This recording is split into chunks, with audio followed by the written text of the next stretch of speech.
Before the 1930s, the Great Plains were covered in native shortgrass prairie, an ecosystem perfectly adapted to survive extended droughts. But following the Civil War, the federal government wanted to settle this vast expanse. Through laws like the Homestead Act of 1862, they offered settlers 160 acres of land, drawing waves of new migrants to the region. These early settlers arrived during an unusually wet period. Real estate promoters and federal officials pushed a concept called rain follows the plow, the mistaken belief that human settlement and farming had permanently altered the region's climate. They assumed the semi-arid plains could now support traditional European-style agriculture year-round. To cultivate this arid land, farmers turned to new technology. Small gasoline tractors and combine harvesters allowed them to rapidly tear up the virgin topsoil. By deep plowing millions of acres, they completely eradicated the native, deep-rooted grasses that normally trapped moisture and anchored the soil. Millions of acres of natural drought protection were replaced with bare dirt. The government's relentless push for agricultural expansion, combined with a total misunderstanding of the local ecology, had armed a trap directly beneath the settlers' feet. In the summer of 1930, the unusually wet weather abruptly stopped. A severe drought set in and temperatures soared. Without the native grasses to hold moisture, the relentless sun baked the exposed dirt, reducing the topsoil to a loose, friable powder. Then, the high continental winds of the plains picked up. They caught the unanchored soil and carried it into the air, creating massive, rolling clouds of dirt known as black blizzards. These choking storms blotted out the sun, plunging entire towns into absolute darkness and reducing visibility to less than 3 feet. The dust penetrated even well-sealed houses, leaving a thick coating on food, skin, and furniture.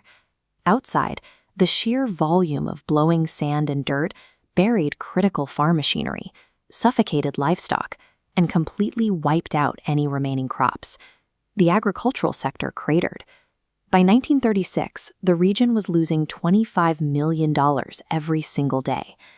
Unable to grow crops or pay their mortgages, families faced sweeping bank foreclosures. Over 500,000 Americans were rendered instantly homeless. With their land ruined and their debts mounting, these families faced a brutal calculation. They could stay and slowly suffocate as the dust buried their livelihoods, or they could pack up whatever they had left and abandon their homes for the absolute unknown.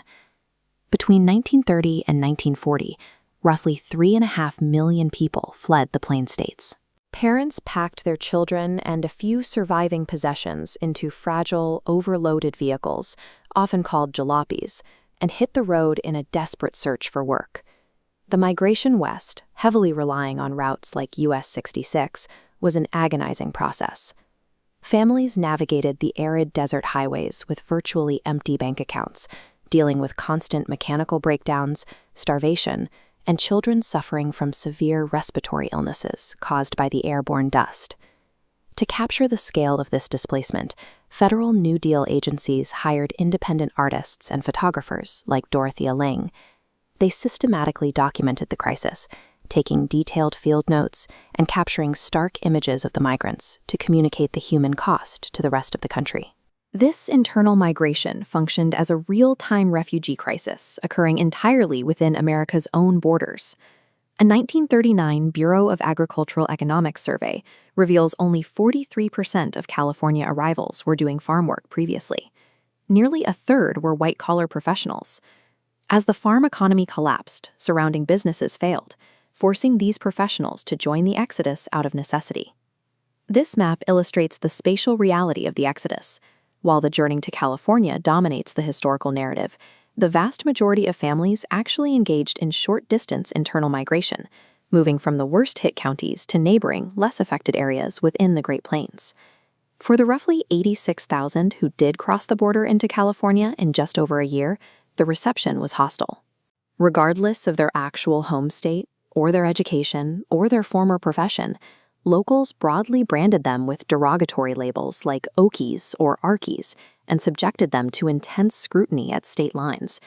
The term Okie became a generalized, class-based weapon It was used by terrified local populations to marginalize a highly diverse group of economic refugees who were desperately seeking any means to survive. Those who survived the trek to the West Coast, hoping for plentiful jobs, were met with crushing reality. The Great Depression had already decimated the California economy, rendering local conditions barely better than the barren plains they had just fled. With standard housing completely unavailable, families were forced to construct squalid, makeshift camps. They lived in tents, gutted cars, or flimsy trailers, parked in muddy, flooded fields without basic sanitation. To feed their families, former property owners and white-collar professionals alike had to accept grueling, unskilled agricultural labor.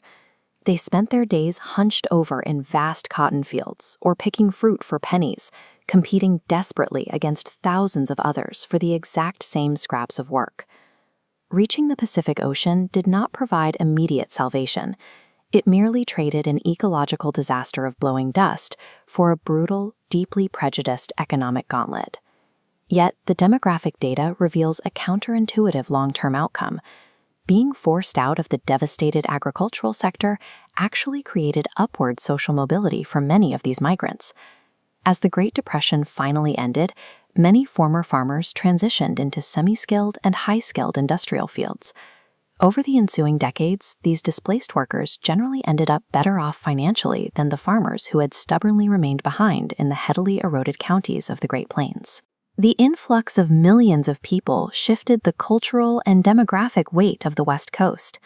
These families integrated so deeply into the state that by 2007, roughly 1/8 of California's entire population claimed Okie heritage.